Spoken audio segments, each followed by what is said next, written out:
Dans une vidéo précédente sur les qualités d'un entrepreneur à succès, je vous avais expliqué qu'il fallait commencer tout petit.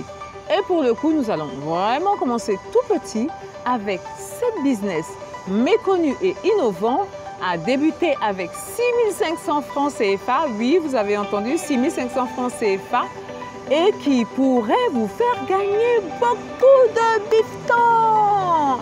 À tout à l'heure. Très bon. Quinqueliba à la menthe, hyper bonne pour la digestion. Bien, il n'y a pas de boulot, j'ai pas d'argent pour pouvoir me lancer dans un business. Aidez-moi à me lancer dans un business. On a votre besoin ici. Allez, asseyez-vous, sit down, on a votre besoin ici. Aujourd'hui, on va parler de business à débuter avec des tout petits budgets. Mais pas n'importe quel business, hein, des business innovants. Bien. Le premier business innovant qu'on va débuter, c'est le business du vin de palme. Au Cameroun, on l'appelle matongo, en Côte d'Ivoire, bandji, et c'est une boisson très prisée par les populations. Bien, la première des choses que vous allez faire, c'est de devoir trouver des clients. Pour trouver des clients, vous allez aller sur Facebook pour pouvoir déjà proposer votre produit. Beaucoup de personnes commencent ce type de projet-là sans chercher les clients. La première des choses qu'on doit faire dans un projet, c'est d'abord chercher les clients. C'est le plus important, c'est l'une des phases les plus importantes pour pouvoir monter un projet. Bien, donc on va aller sur Facebook pour chercher des clients. Ensuite, on va se tourner vers les restaurants pour pouvoir les avoir comme clients. De façon générale, le bandji est coupé. Voilà, c'est ce qui fait que beaucoup de personnes ont peur de consommer du bandji parce qu'ils ont peur des problèmes de santé qu'ils pourraient avoir à la suite de cette consommation-là. Donc vous, ce que vous allez faire, vous allez trouver des fournisseurs et garantir à vos clients que le bandji, il n'est pas coupé et ensuite que le bandji, il est frais. À vos fournisseurs, puisque vous n'avez pas d'argent, vous allez leur demander un partenariat. Vous allez leur demander de pouvoir les payer avec un différé de 1 journée. Et ce qui va vous permettre de pouvoir livrer vos clients. Mais pour pouvoir montrer que vous êtes sérieux, il faut que vous leur donniez des gages. Voilà. Vous pouvez leur montrer soit votre domicile, votre carte d'identité, ou même venir avec un parent qui peut attester que voilà, vous n'allez pas fuir avec la marchandise et que lorsque vous allez livrer aux clients, vous allez bien revenir avec les sous des producteurs. Mettez le bandji que vous achetez dans de grands sacs réfrigérés, comme quand on achète du poisson, etc., pour pouvoir ralentir sa fermentation. Parce que le bandji, c'est une boisson qui ralentit, qui fermente très rapidement à cause du sucre. Et donc, il faut vraiment venir avec des sacs, des gros sacs remplis de glaçons pour pouvoir récupérer le bandji. Ensuite, ce que vous allez faire, vous allez mettre le bandji acheté brut, là, vous allez le mettre dans des bouteilles, comme celle-là, et vous allez faire un joli packaging. Vous allez mettre une étiquette portant un logo, portant un dessin et expliquant aux gens que votre bandji, il est sans conservateur, il est frais et il n'est pas coupé. Voilà, il est 100% naturel. Voilà, avec ça, vous allez aller voir les restaurateurs, vous allez aller voir les particuliers et pour pouvoir vendre votre bandji. Le plus que vous allez apporter, vous allez expliquer aux restaurateurs que vous avez des recettes de cocktails avec du bandji. Par exemple, cocktail de bandji à l'ananas, cocktail de bandji au moringan, très bon pour la santé, cocktail de bandji à la mangue, au zeste d'orange, au zeste de mandarine, etc., etc. Et tout ça, ça va apporter un plus à l'offre que vous allez faire auprès des restaurateurs. De façon générale, vous allez avoir 2 clients, comme je vous l'avais expliqué, les restaurateurs et les particuliers. Vous pouvez également, pour toujours innover, faire du bandji aux écorces médicinales. Les gens sont très friands de ce genre de mélange détonnant là. Vous allez aller voir une vieille maman sur les marchés qui vend des écorces et des feuilles médicinales pour lui demander qu'est-ce qui peut matcher avec le bandji. Voilà, tout ça c'est pour apporter un plus à ce que vous faites, hein. Et tout ça c'est pour proposer, moi je pense que ce package, vous pouvez plutôt le proposer aux clients, aux particuliers, et leur donner avec ce bandji là, voilà les vertus que vous avez, etc., etc. Donc pour le bandit, on va dire en un, chercher les clients. Deux, nouer un partenariat avec des producteurs de bandits, avec une maman qui commercialise des écorces d'arbres. Et ensuite, payer vos fournisseurs avec des différés d'1 jour, de 2 jours. Garantir la qualité de ce que vous proposez. Et touc, le coup est joué. Vous avez votre business que vous avez lancé et en route pour le bifton. Le deuxième business que vous pouvez faire avec 6 500 francs et qui est méconnu et innovant, c'est un business que moi j'ai surnommé Easy Cook. En fait, vous avez des recettes que des gens apprécient. Si vous avez des recettes que des gens apprécient dans votre entourage et tout ça, ce que vous pouvez proposer, vous pouvez lancer un business à partir de ces recettes-là. Par exemple, une recette de sauce d'arachide. Mais la particularité de ce que vous allez faire, c'est que vous allez fournir, vous allez produire tous les éléments pour pouvoir faire cette fameuse sauce-là. En plus d'une petite épice secrète, ce genre de truc-là. Et vous allez proposer ça aux clients, toujours sur Facebook. La particularité de ce business, c'est que les personnes ont tous les éléments pour pouvoir reproduire la recette. Voilà. Ils ont déjà, je vois ça en Europe, hein, ça existe déjà en Europe, ils vont avoir peut-être la pâte d'arachide qui est déjà écrasée, qui est en sachetée, bien isolée là. Il suffit d'ouvrir la pâte d'arachide et de la mettre dans la casserole, d'ajouter les différents éléments qui peuvent être par exemple du poisson, de la viande, etc. Le poisson et la viande, tout ce qui est produit qui ne sont pas des végétaux, là, il faut que il soit sec pour que vous puissiez contrôler. Qu'est-ce qu'il fait? Il faut que ce soit, excusez-moi, il faut que ce soit sec pour que vous puissiez les contrôler, pour que vous puissiez avoir un meilleur suivi au niveau de l'hygiène. Donc vous allez ajouter du poisson, vous allez ajouter de la viande séchée, du poisson séché et différents éléments pour pouvoir concocter votre recette. Tout ce que les gens auront à faire, c'est de prendre ces éléments-là et de suivre le guide que vous allez donner dans le package pour pouvoir reproduire la recette. C'est des trucs qui se font en Europe. Moi, j'ai déjà mangé des trucs comme ça. Et donc, reproduire ça en Afrique, je pense que c'est très simple pour pouvoir reproduire ça. Tout ce que vous allez faire, c'est vraiment faire de la préparation à la place des gens. L'avantage que les gens vont avoir par rapport à ce système, c'est que vous n'avez rien à faire. Vous ne découpez rien, vous ne découpez pas d'oignons, les pâtes sont déjà faites. Voilà, tout est là. Vous n'avez qu'à mettre dans votre casserole et de suivre la recette pour avoir le goût recherché. Le troisième business qui est innovant, hyper innovant, c'est de faire des bouillons africains. Je m'explique, c'est quoi les bouillons africains, alias cube magie africain? Les cubes magie africains, c'est différents assortiments de viande, oui, de viande séchée. Par exemple, vous pouvez faire de la poudre de poulet séché, de la poudre de viande de bœuf séché, de viande de mouton séché, de la poudre même de lapin séché. Vous pouvez faire ça, de la poudre d'escargot séché. Vous séchez tous ces éléments-là grâce à un déshydrateur, il est là en image. Vous pouvez le faire de manière artisanale, complètement artisanale, il fonctionne sans aucun problème. Et donc vous allez prendre ces différents éléments-là, vous allez les sécher, vous allez affiner les tranches de ces produits-là, vous allez les mettre à sécher. Après 1-2 journées, vous allez où il n'y aura absolument plus d'eau. Je vous mets déjà les pourcentages d'eau de ces aliments-là. Vous allez vous retrouver au niveau de 55 à 65% d'eau dans ces aliments-là.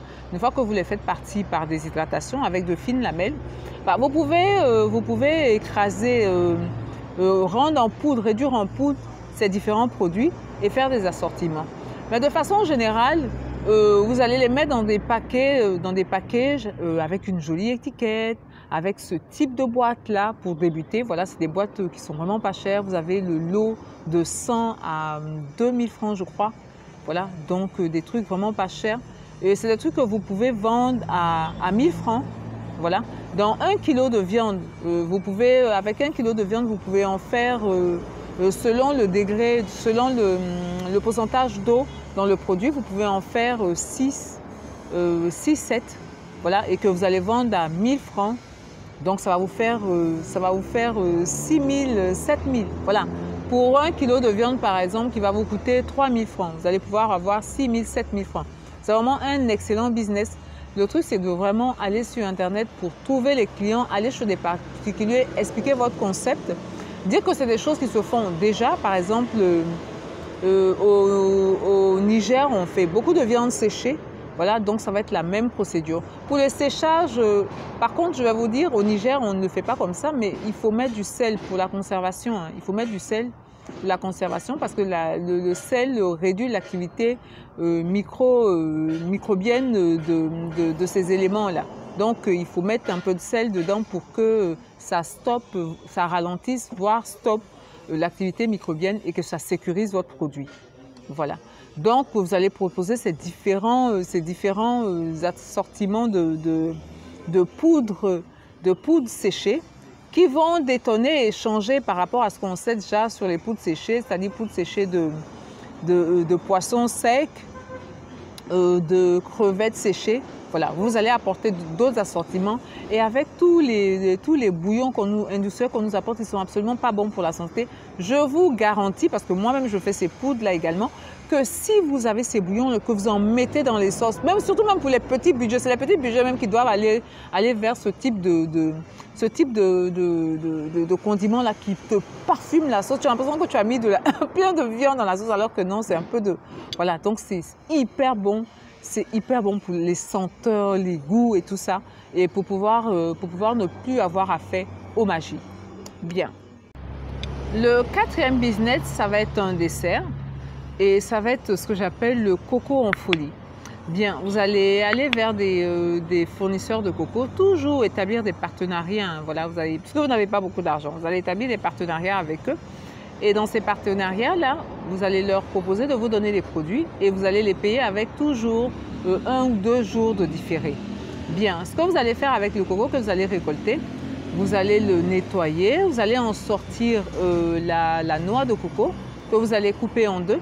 Et ensuite, vous allez enlever la chair à la petite cuillère, vous allez enlever la chair bien tendre, bien fraîche là, que vous allez remettre dans une noix comme celle-ci. Et disons dans cette noix, vous allez avoir la chair de 2 cocos. Vous allez le filmer, vous allez mettre une étiquette et vous allez pouvoir récolter comme ça beaucoup de noix de coco de sorte à pouvoir les transporter facilement. Ces noix de coco là aussi, pour garder leur fraîcheur, vous allez toujours vous aider d'un grand sac où il y a de la glace dedans. Et vous allez aller avec votre sac rempli de noix de coco, mais également de jus de coco. Que vous allez mettre dans ce type de bouteille, toujours avec votre packaging dessus, avec votre numéro de téléphone, avec des vertus, des qualités nutritives du jus de coco, voilà, pour inciter les gens vraiment à acheter ça. Vous allez aller vers les tours administratives. Vous allez les proposer dans les galas, dans les anniversaires, même dans les mariages. Vous proposez ce packaging-là. Voilà, vous proposez ce packaging avec vos numéros de coco. Et surtout, votre particularité, c'est que vous allez offrir des couverts. C'est-à-dire, par exemple, les gens dans les bureaux, vous leur donnez le joli bol, là, bien propre, avec le film alimentaire et votre étiquette dessus. Et accompagné de ça, vous allez donner une petite cuillère, voilà, pour qu'ils puissent manger... sa noix de coco, ses noix de coco, parce que ça va être 2 noix de coco qu'il va avoir dans le petit, là, qu'il puisse manger ça simplement. Tout est déjà fait, lui n'a qu'à ouvrir et puis allez, toc, c'est frais, il mange. Et accompagné de son bol d'eau de coco qu'il peut également boire, qui va lui permettre d'avoir une excellente digestion. Voilà. Donc, c'est toujours le même principe, il faut trouver les clients d'abord avant de pouvoir vous lancer dans ces business-là. Parce que déjà, vous n'avez pas d'argent. Donc, il faut que vous ayez voir des gens en leur montrant, voilà les clients que j'ai, est-ce que je peux livrer et ensuite donner l'argent. Voilà, ça va vraiment être ça votre credo pour tous les business que je vais vous préciter. Pour la noix de coco, vous allez acheter, le coût de revient, ça va être de 250 francs. 2 noix de coco, ça va vous faire environ 100 francs. Vous avez déjà le jus grâce à la noix de coco. Et ensuite, vous avez les couverts, vous avez l'étiquette, votre étiquette que vous allez devoir confectionner. Et donc, tout ça, ça va tourner autour de 250 francs. Et vous allez vendre ça à 750 francs. Donc, par paquet, vous allez avoir 500 francs. Le cinquième business, c'est toujours le même procédé. On va d'abord trouver des clients pour du beurre de cacao et du beurre de karité. Bien. Le truc avec ces beurres-là, c'est que ce sont des beurres qui sont soit raffinés par les industriels et donc qui perdent toute leur valeur nutritive, ou soit qui sont mélangés à d'autres beurres végétaux, d'autres graisses animales pour pouvoir gonfler leur quantité. Et donc ces beurres-là, tout le monde s'en méfie, quoi. Voilà. C'est-à-dire les dames qui font ça de manière traditionnelle et donc ils gardent leurs nutriments. Beaucoup de ces dames-là mélangent. Donc on ne sait plus, on ne sait pas si le beurre là il est vrai ou s'il n'est pas vrai. Donc ce que vous allez faire, c'est garantir aux personnes qui vont acheter avec vous que ce beurre là il n'est pas traficoté, il n'est pas raffiné, il vient bien du village et c'est un beurre qui a toutes ces valeurs nutritives et qui peut être bon pour la peau, pour les cheveux, etc. Voilà. Donc vous, le plus que vous allez apporter, c'est ça. C'est de pouvoir garantir aux personnes, c'est de pouvoir certifier aux personnes que ce beurre-là, il n'est ni raffiné par les industriels, ni coupé par une quelconque marchande véreuse. Voilà. Et donc, vous allez le mettre dans des petits packaging, avec toujours votre logo propre, professionnel, qui peut attirer beaucoup de gens. Voilà. Vous allez toujours, c'est le même principe, aller chercher des fournisseurs, trouver d'abord des clients, ensuite des fournisseurs. Et avec ces fournisseurs-là, vous allez négocier des différés pour pouvoir avoir des paiements.